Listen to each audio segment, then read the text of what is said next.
Hello YouTube. Today I'm going to bring you a 22 pop build order, and as a bonus afterwards I'm going to show you just a basic 2 knights and a boom, and we're going to do our heavy damage in Imperial Age. Today we're going to play as Bulgarians because they have no early eco bonuses, so you can do this build with any civ. It's a really nice build. It's straight out of the interactive build order guide. You can go to the mods on DE and look that up and find it. It's terrific. It teaches you step by step how to do everything. You just go to single player, load up the custom scenario. It will teach you how to do everything. Anyway, let's get straight into it. So I'm going to be playing this on Arabia against Extreme AI. It's going to give us a little bit of not just the build, but how to use it. So the first thing we're going to want to do is you're going to hit your TC hotkey. The DE standard is H, and then you're going to hit Q over and over and over. After that, you're going to build 2 houses, one with 2 villagers, one with just 1 villager. Shift Q them straight to your sheep afterwards, and start scouting your base. You want to look for your boars, your sheep, your berries, your woodlines, your gold, and your stone. In the new patch, you're always going to have 2 boars on Arabia. You're going to have 8 sheep, 1 berries. You should have 3 woodlines, and usually one of them's good if you're lucky now, and 3 golds and 3 stones, I believe, or it might just be 2 stones. Anyway, so after you get your 6 onto sheep, and don't forget to keep moving sheep underneath your TC. You don't want to go idle because you don't have a sheep there. Go ahead and send your next 3 villagers to wood. So 6 on sheep and 3 to wood. And I like to always make it on my closest wood line. If there's another one close that's a little bit thicker, I'll go there. But I like the ones that are close, easy to protect, easy to quick wall.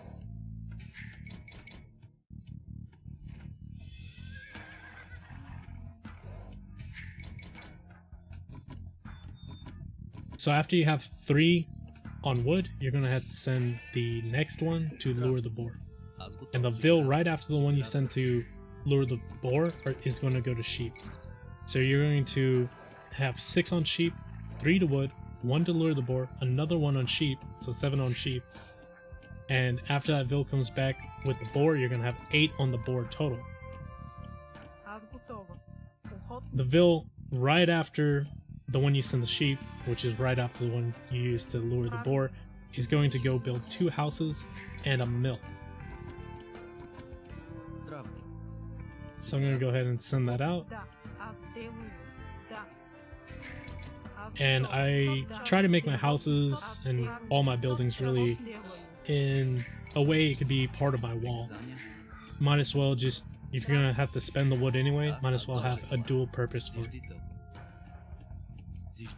So there we go, making the 2 houses, and we'll make the mill next.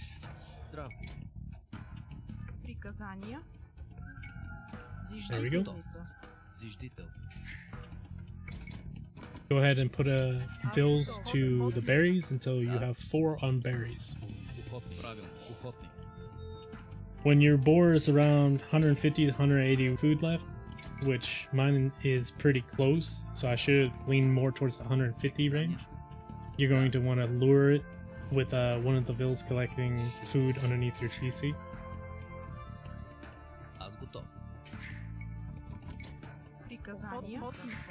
Oh, and don't forget to force drop the food. Villagers carry more food from boar, so you have to force drop it, or else you'll run out of food and you can't make any more builds.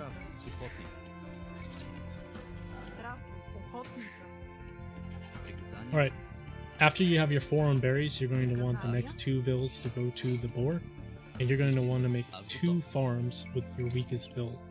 And you want to make them on the right side and the bottom side of your TC, because they actually collect faster there. Because if you notice in the animation on the farms, the Vills tend to stay on the top left corner of it, so it's less walking distance.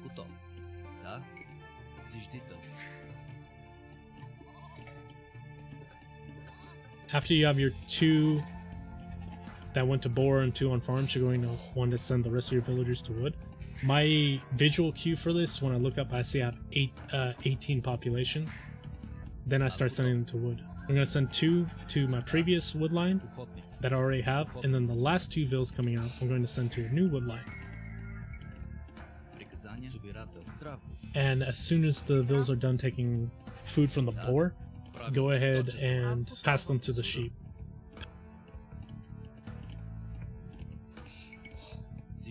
Also, just went ahead and sent an extra villager now because he wasn't collecting from the sheep properly, and I already knew I was going to have enough food to click up.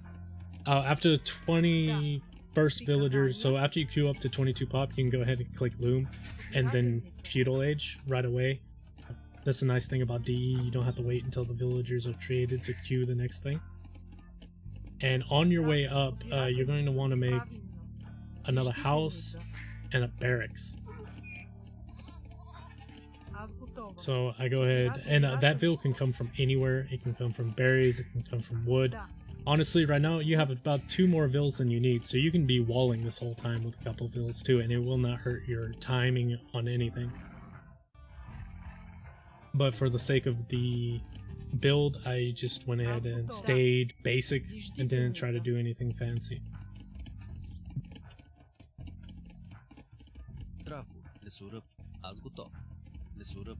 Right here, I'm just moving vills to be more efficient. Like 1 vill on each tree is actually more efficient because they have less idle time moving between trees.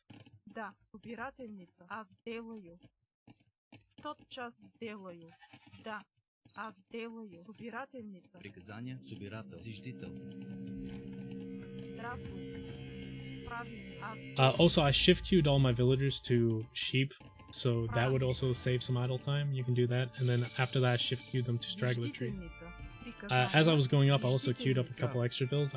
All the new vills I make are going to go to straggler trees.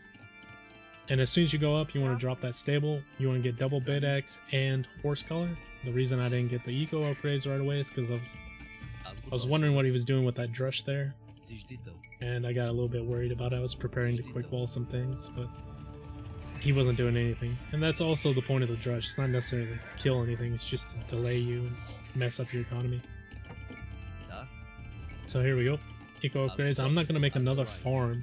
I can't even afford to because we went up with so many villages, we have so much food. I'm not going to even make any farms until horse color is finished. Also, if I didn't mention already, as soon as that stable is done, you want to queue up your scouts.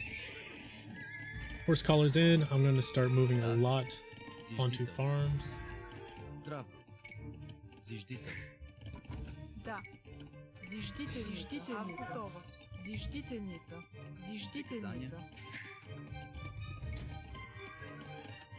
Just walling. Usually about 3 scouts, I'm already attacking the enemy, but since he had militia near my base, I just wanted to make sure those are gone before I moved out.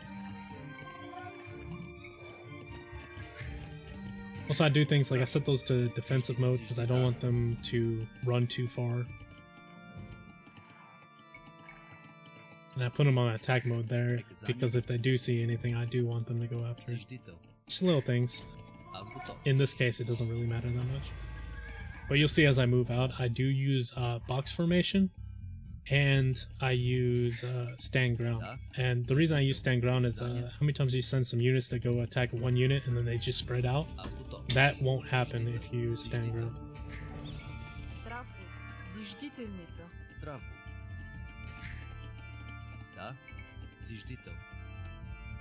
Anyway, so I'm out. I should have already scouted my opponent, but as soon as I saw that drush, that's about the time I would be scouting. And also focusing on the video. I didn't get much scouting information, but we're getting it now.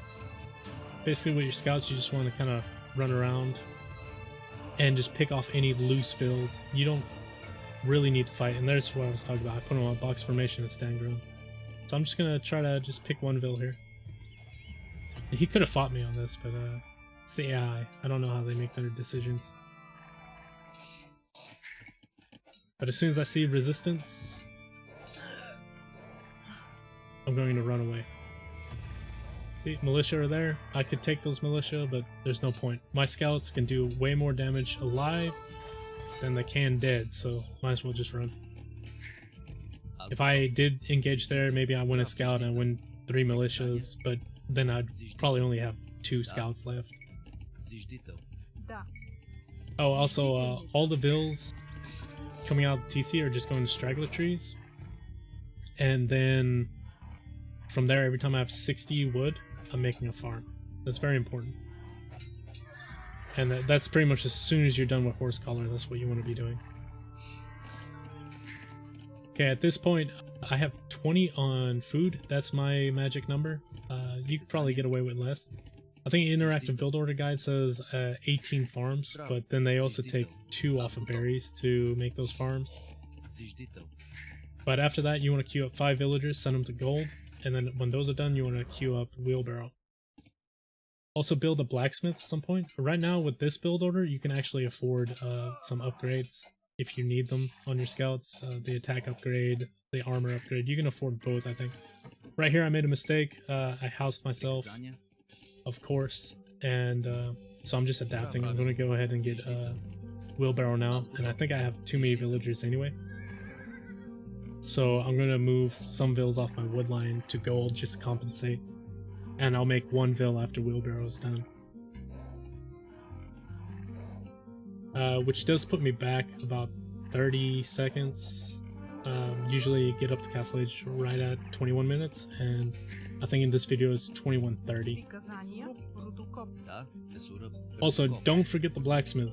You won't believe how many times I forget the blacksmith in games because I'm too focused on, you know, raiding. Luckily, I'm raiding, so I'm doing damage. Also on the way up, you're going to want a second stable.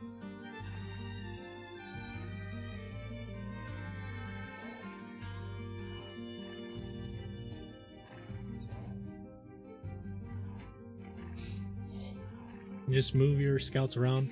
Sometimes you don't even have to do damage. Like, don't get discouraged if you don't get any vills or anything. If your opponent is holed up in his TC, or he's just running away, he can't take his wood, he can't take his gold or whatever, that's also damage there. That's idle villagers. That's just as good as killing a villager, honestly. If you have 5 villagers idle for a minute, you know, that's around 100 resources that they don't have, maybe a little bit more. Also, a lot of people panic and they won't make villagers in their TC and stuff because they're trying to deal with you. So you can get up in a few different ways, just having pressure. Alright, if you do this build right and you have the house, after you have the 5 on gold and you click wheelbarrow, as soon as it's done, you can usually click up to castle age. And it works out perfectly, it's great.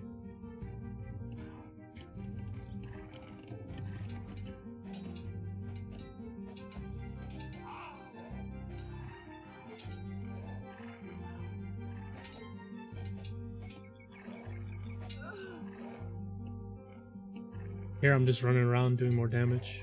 I wouldn't expect to get this kind of damage against a real person. But honestly, in some ways the AI does have a better economy than an actual player. So in some ways it's bad, some ways it's the same. Like the AI has 0 idle time, or idle TC time. Anyway, on the way up I went ahead and got bloodlines and the armor upgrade, which is good because I want to go knights, and those are the upgrades you should prioritize. Bloodlines and the armor are the best things for your cavalry. Right here I'm just going to queue up as many knights as I can, then I'm going to get husbandry. I still have my scouts alive. I can afford to just boom away, so I'm going to go ahead and make 2 TCs. Also, I took all my vills out of my first TC, I'm sending them to gold, and the reason is if I want constant production from both my stables, I need, without gold mining, I need about 7 on gold per stable. With gold mining, I need a little over 6, so I need more on gold basically if I want to keep spamming knights. But I'm also ahead, so I might as well just keep my units alive. I'm killing way more than I'm losing, and go for 2 TCs. I'll say go ahead and I drop a monastery. Since I have the more mobile unit and I'm ahead, I might as well just extend that lead and grab the relics on the map as well.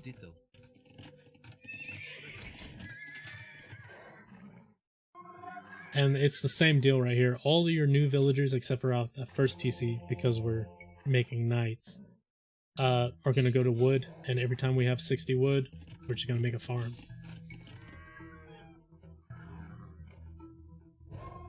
I have an idle TC right now, that's not good. But I'm also doing damage, so it's a trade-off sometimes. On the bottom right, I'm killing 4 knights to 1. That is a great trade for me.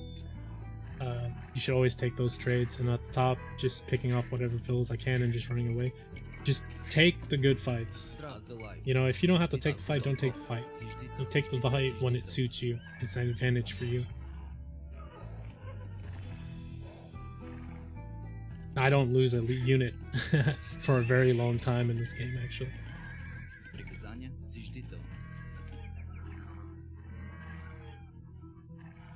Just be active with your military, run around. You know, my opponent actually got the Castle Age before me, so it could be dangerous for me as well if he came by with an attack of his own. So if I can just keep him in his base, it's good. It works against human players too. You just keep the pressure and they can't ever move out. Also, if you're active around the map, you can usually scout their attacks before they even come in. Alright, right here, didn't get a Vill pick, but I delayed that TC for a little bit. And just running away from his army. Also, when his army's up there, up top, chasing my scouts, I'm down below and I killed another Vill. I'm just running him home. Gonna make a couple monks, start collecting the relics, heal up my units. And of course, the mandatory, I house myself again. Which is also another thing. If you're going to be doing this, I have 3 TCs running and 2 stables. And knights produce in about 30 seconds. And houses, villagers produce in about 30 seconds. So I have 10 units coming out every minute. So every minute I need to have at least 2 houses made to keep up production.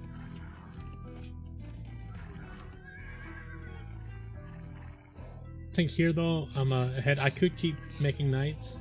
I slow down a little bit because I'm so far ahead. I'm just gonna collect these relics and try to get up to Imperial Age. And right about now you can drop a 4th TC if you want. I delay it a little bit, but you want to start transitioning Vills to gold. I have way more food than I need. I could make a market honestly and sell some food and go up. But if I was just making knights right now, I would not have the resources to go up, so I tried to stay within the parameters.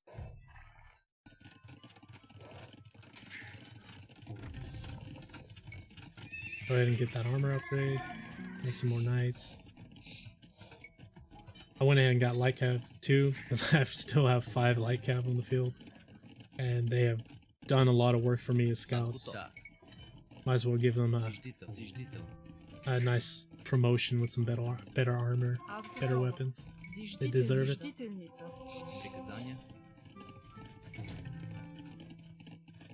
I'm gonna go ahead, make my 4th TC, start collecting more gold, and let's just do another raid. It's also important not to give your opponent too much time by himself, because he might try something cheeky, building some production buildings behind your base.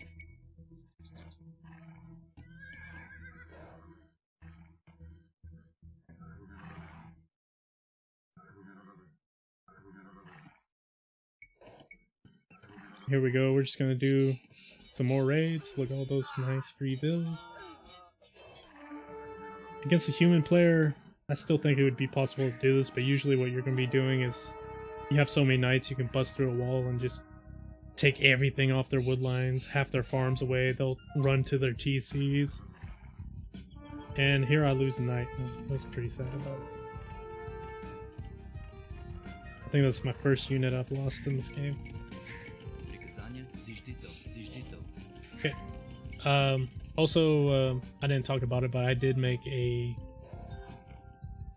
university, so I can go up. Sorry, I got distracted by the killing of the villagers. Look at those light caps, so worth it. Anyway, and I'm still making villagers even after I click up.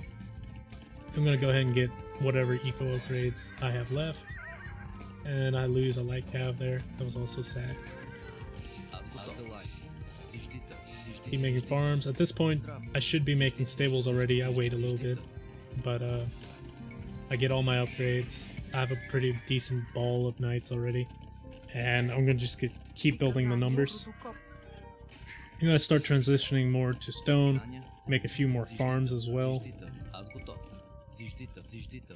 I like to have around 40 farms if I'm going knights, and I'll keep adding on to that as gold and stone run out, because in the late game you're switching into light cav, hazard, those type things.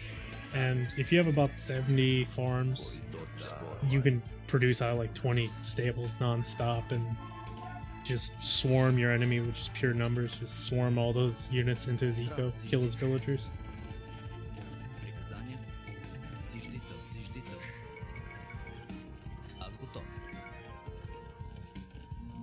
Just fixing some things, playing SimCity now. Waiting for Imperial. It's a very long technology.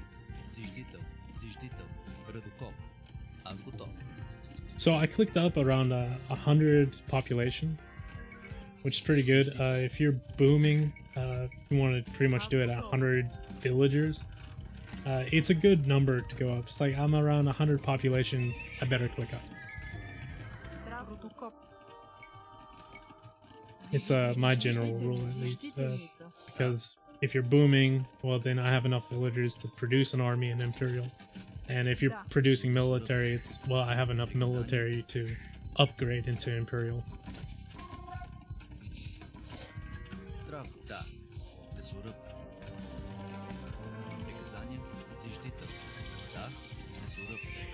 Okay, first thing I do is armor upgrade, attack upgrade. That's more important than Cavalier, that armor upgrade.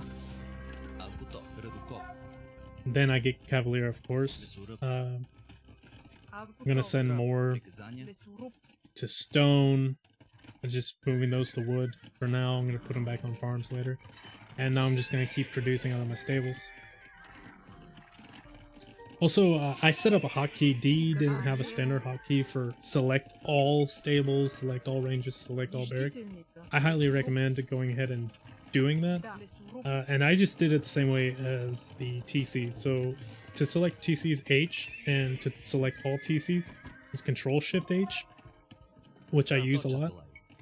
So I went ahead and just did my stables, my archery range, my barracks, kind of like the same way. To select a stable, I'll hit E, which is the build hotkey. When you're trying to build it, you'll hit Q, W, and then E. And then to select all stables, I'll hit Control-Shift-E.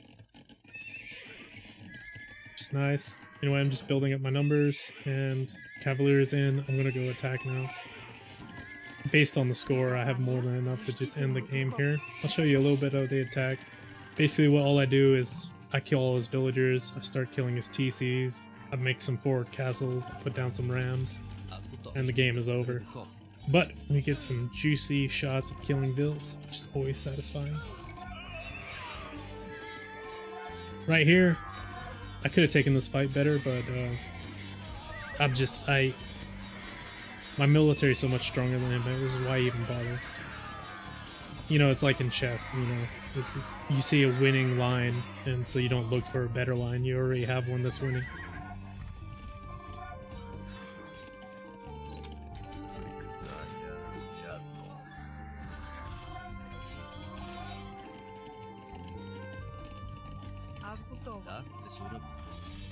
Alright, so that's going there. Forward castle.